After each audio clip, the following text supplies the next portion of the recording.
Class 8 subject drawing HP board question number 13। Question number 13 जो है उसमें है आपका दी हुई चाप AC पर बिंदु A से स्पर्श रेखा खींचो। देखिए अभी हमने जो सर्कल था आपके पास वृत्त था तब हमने स्पर्श रेखा खींची थी, लेकिन अब हमारे पास सिर्फ एक चाप दी गई है, उससे आपने एक स्पर्श रेखा खींचनी है। मान लीजिए ये आपकी चाप है यहाँ पर, ठीक है, एक चाप हमने ली तो इसका नाम इसने दिया है AC। ये A है, ये C है, इस पर हमने स्पर्श रेखा खींचनी है। इसमें सबसे पहले हम क्या करेंगे, इन दोनों बिंदुओं को मिलाएंगे, A और C को हम मिलाएंगे,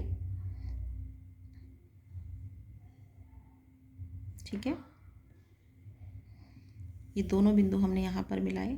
अब हम क्या करेंगे, इस रेखा का समद्विभाजन करेंगे। समद्विभाजन के लिए आपको पता है आधी से ज़्यादा प्रकार हम खोलेंगे, ठीक है।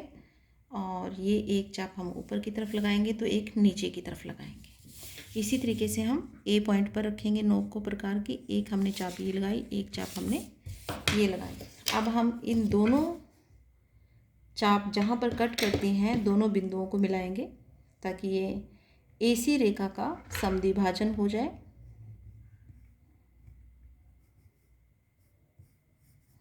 हाँ जी, तो ये हमने इस चाप को AC बिंदु को मिलाया और AC का हमने समद्विभाजन किया। अब हम क्या करेंगे, जहाँ पर ये समद्विभाजन रेखा A और C चाप को टच करती है या कट करती है, इसका हम नाम रख लेते हैं यहाँ पे, ये यहाँ पे कट कर रही है तो यहाँ रख लेते हैं P। अब आपने क्या करना है, A और P को मिलाना है। आप डॉटेड लाइन में ही मिलाइएगा, पेंसिल आपकी अच्छे से शार्प हो, बारीक हो, उससे क्या होगा, आपकी आकृति सुंदर लगेगी, ठीक है। अब हमने एक चाप लगानी है A पर रखकर।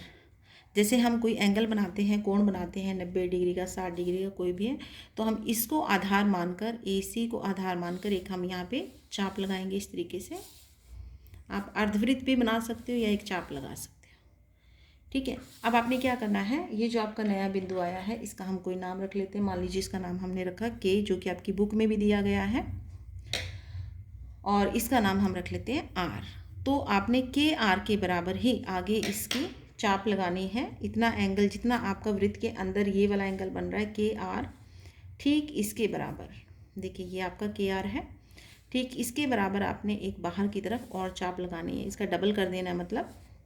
अब आपने यहाँ से एक रेखा लगानी है जो कि आपकी इस चाप को स्पर्श करती हुई जाएगी।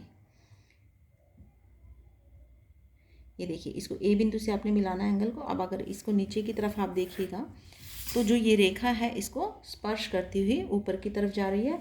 इस रेखा का आप कोई भी नाम रख सकते हैं। मान लीजिए मैंने यहाँ A रखा है, यहाँ B रखा है, ठीक है। इस तरीके से हमने क्या किया, एक चाप ली, उसके दोनों जो बिंदु थे उनको मिलाया, उन AC रेखा बनी, AC का समद्विभाजन किया।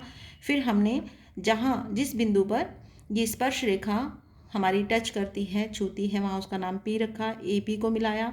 अब A के ऊपर हमने एक अर्धवृत्त बनाया और यहाँ पे जितना ये आपका एंगल बनेगा, कोण बनेगा, उतना ही आपने बाहर की तरफ ऐसे और बनाना है, इसका डबल कर देना है।